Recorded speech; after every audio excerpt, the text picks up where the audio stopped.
Hello everyone, Ginger here. I'm going to be making a tag on video today. Show you my process and what I go through and what I contemplate when I create a tag. Usually get a render or an image of the sort that kind of gives me satisfaction in my current taste. So this is what caught my eye and I want to see what I can do with it. First of all, you gotta find it. You gotta find the rendered PNG form of it, of an actual image of it, and then from there, you're gonna obviously put it into the tag. Sometimes you could just use a regular image. You don't even have to render it. Sometimes, I do that sometimes too. So it's really whatever you can find. So let's go ahead and copy this. See if. Well, you don't want to copy a transparent image because it's going to come, the transparent areas are going to come out black if you try to put them in, see? And that's not what you want. So let's redo that. And for some reason, I don't think it's going to let me download it. Let's see. See, that didn't do anything. Let's try it one more time. Okay, so I'm gonna have to save it real quick. Alright, now I got it. So I'm just going to cut and paste it in here. And with GIMP, I'm just gonna go through each tool that I'm using. With GIMP, you can hit, well, I know all the keys basically that I use regularly, all the short keys. So right here is the scale, which is Shift T, so hit that. And right here you have a little link that will actually fixate the scaling option, because right now you can scale it however you want, but when you hit this, it'll keep its ratio. So that's gonna be what you want there. With this, you want to make sure that what you're using is in the right spot. Obviously, you're the artist, so put it wherever you want. But you want to make sure that it's inside these yellow dashes. So once you get it to where you want it, you just go ahead and scale it, move it again to make sure you've got it in the right spot.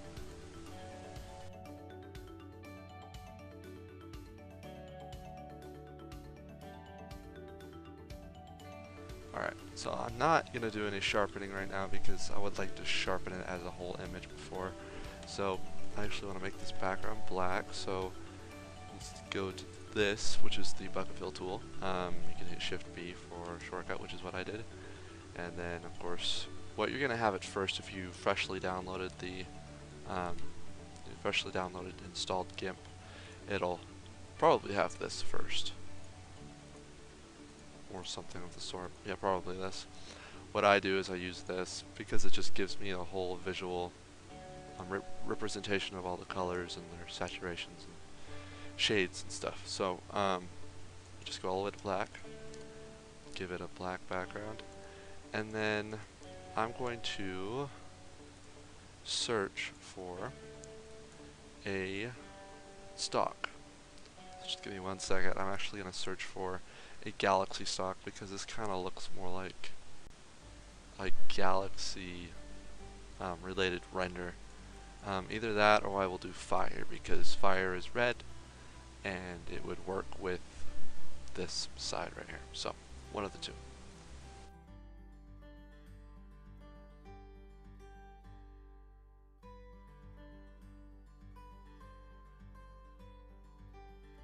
Okay, so I found this.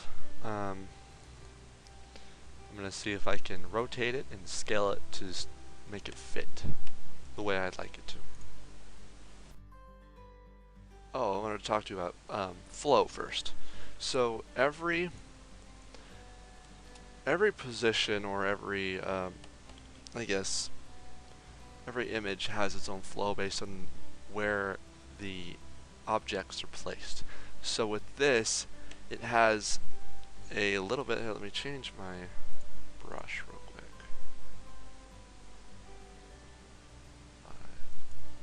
Okay. So with this, this is obviously a straight line. This isn't. This render is not it's not straight. It's more like this. More, it has that kind of angle to it. I put it right down the middle. Lined up right down the middle. So with that, if you add a cross with the, or a cross section with the same angle, it'll create another flow, I guess you could say. Another direction of flow.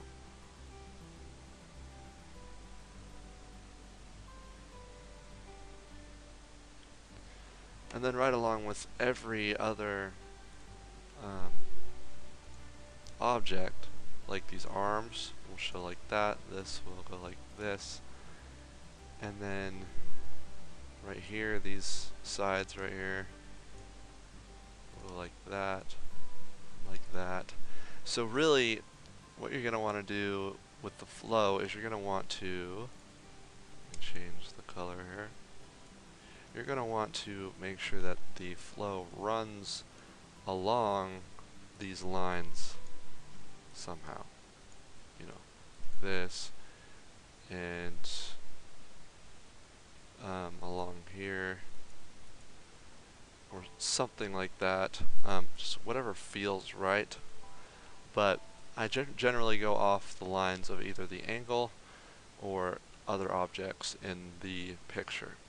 You could also go along where the picture stops, or the render stops, like that, and then show something going around like that, kind of giving them a I'm surrounded look, which is kind of cool sometimes.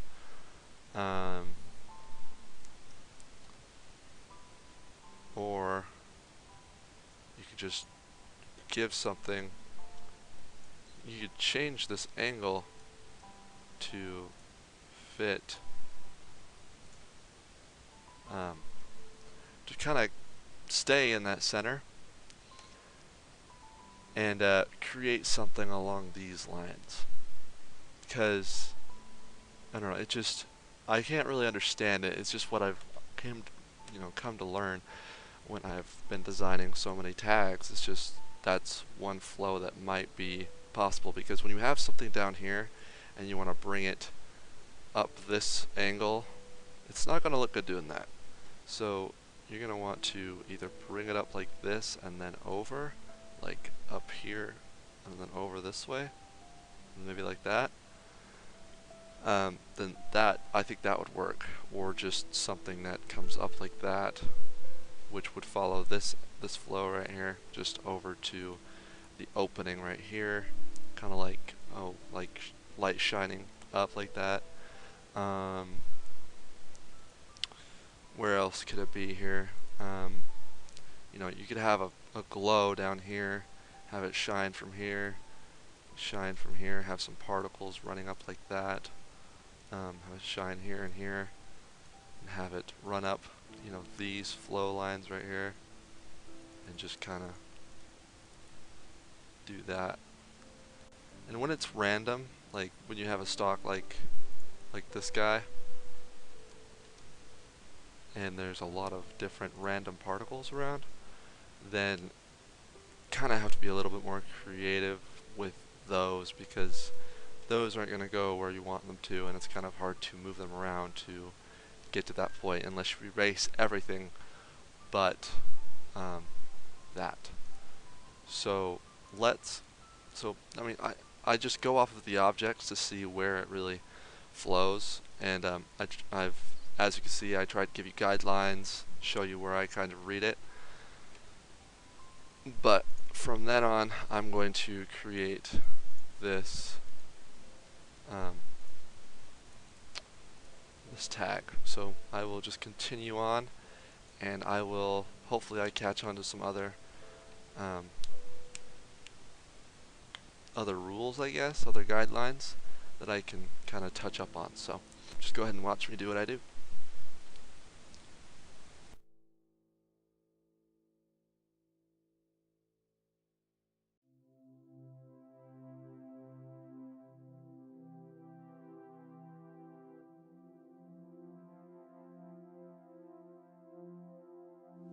what I'm doing here is creating the background so that it maintains the background field, or like the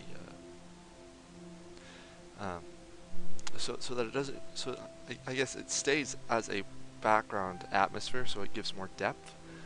But I'm also using the copying the image to the front of the render or of the main object, so that it kind of gives that more atmospherical feel. My bad.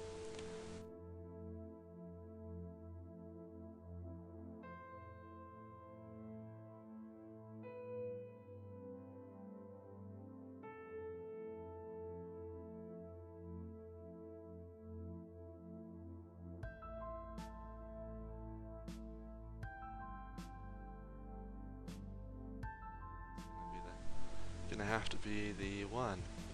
So what I'm actually going to try and do here is tone down these darks here so that I can see more of the actual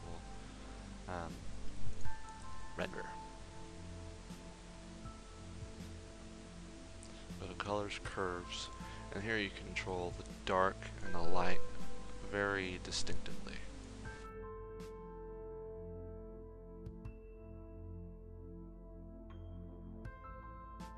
I mentioned this in the other video. Clone tool, if you hit control, if you hit C, which will give you this one, clone tool, and hold down control and select wherever you want where you'd like to clone it. It will set that and copy from there. If you move your cursor with it, it'll record everything along here. So as you can see, that where I hit control and left mouse, it's not staying where it's at. That means it's still moving from the spot where you cloned it before. But if you just like tap and just tap around, it'll generally stay in that area. So that's sometimes what you want, sometimes it's not, but right now that's what I'm trying to achieve.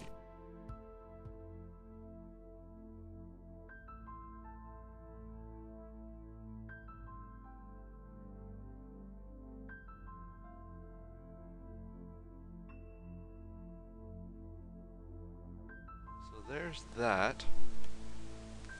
Let's change everything to red. Just red. Not everything, but the stocks themselves. Just to red. No, that's not what I want. So hue and saturation will change the settings on the colors that are already present. So if I were to change the hue here, it would go through the spectrum from the colors that are already there. But I don't want that. I want to change all the colors to just red, and that's where colorize comes in.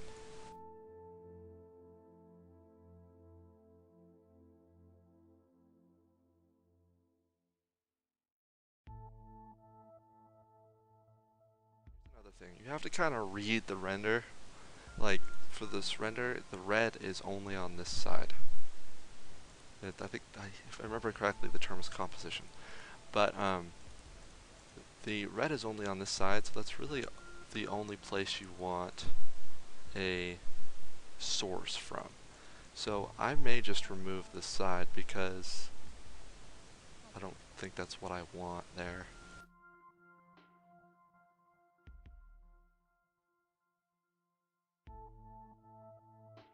And then we can blur this from the bottom up till about right here.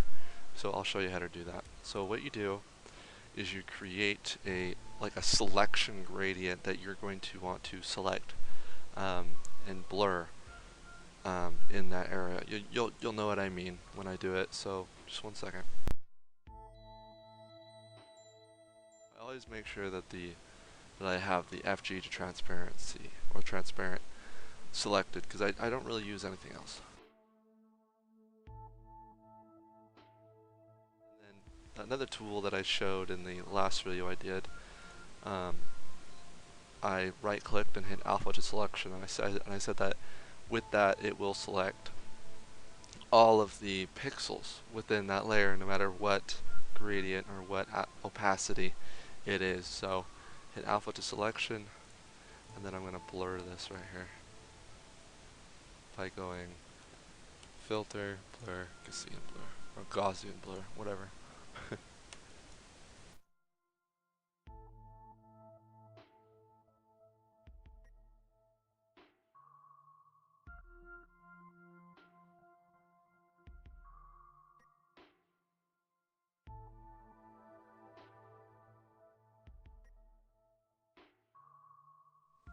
Alright, so now that blur gives it a little bit more depth. I may want to do the same with this side. Let's see what that looks like. I don't know if I like that. Yeah, I'll just keep it.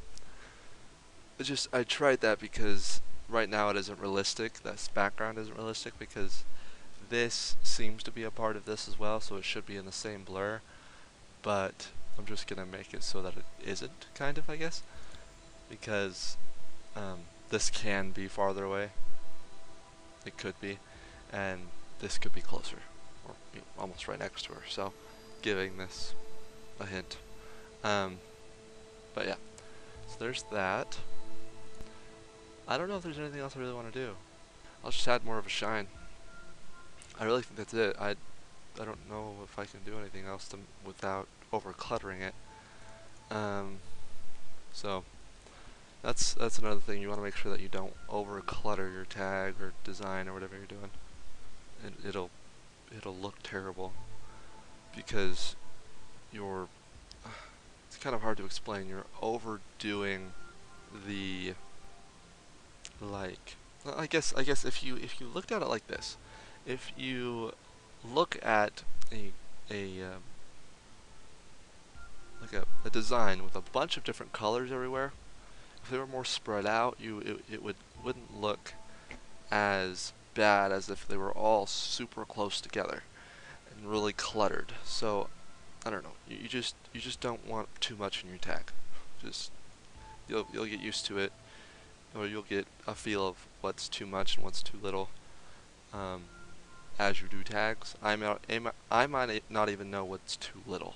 This is probably way too little, but I like the way it looks. This is just me. So I'm going to add glows so it has a more realistic feel.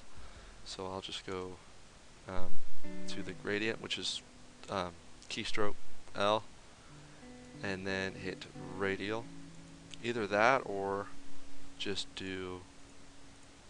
paint white on there, which is sometimes what I do.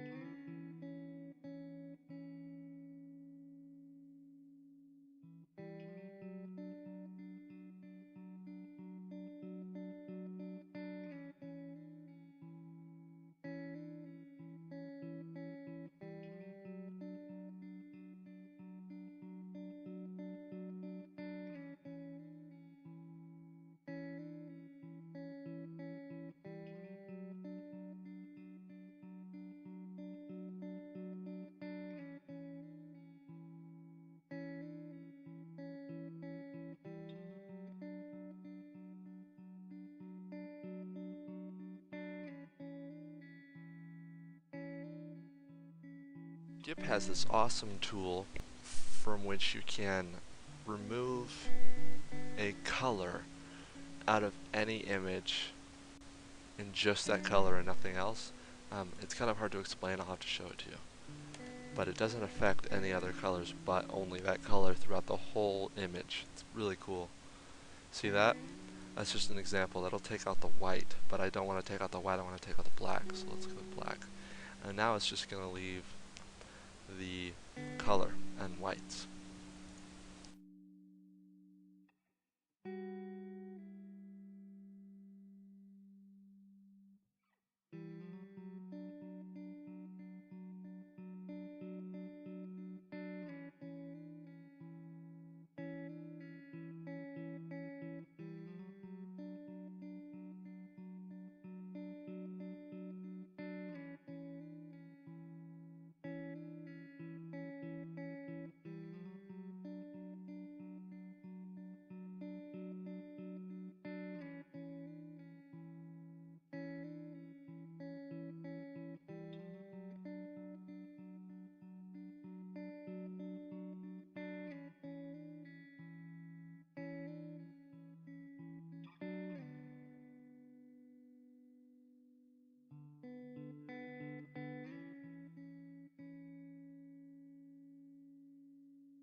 think I'm good now. So that's it. Thank you for watching. Well, wait, no. So there's one more trick that I want to show you before I end the video. It's copy visible, and you can use this for fast sharpening everything in the tag, or doing this one trick that I know how to do, which really fixes the contrast of the tag. So let's hit Shift Control C, that will copy everything, or hit Edit and copy visible, and then Control V, which is paste. And I put it on a new layer, and then you duplicate that layer, and you then go to the top one, hit Colors, Desaturate, and then Luminosity. That's the best contrast effect that you're going to get out of your current setup in your tag. And then from there you go to Mode, Value. And that is where you get the ultimate feel for your the contrast of your tag. Sometimes it's a little too much for me, so I take it down a notch, because I still want that color. It's about like that. So yeah, it takes down the contrast. It's not extreme. Makes it more realistic. And then do the same to sharpen it. And you really just sharpen it to wherever you feel, but you do not want this happening, and you don't even want even close to this happening. So make sure you get it relatively smooth sharpen. Okay. That's it right there. Done. There's your first tag. Well, I guess my first recorded tag, but my name is Jonathan Geary, also known as Ginger. Please refer to me as Ginger. Let me know if you have any questions in the comment section below, and any compliments or comments or anything. I don't really care, but please leave it in the comment section below. Follow me on Twitter and Instagram. And for more, hit that subscribe button, and if you like this video, hit like. Thank you very much. Have a good one.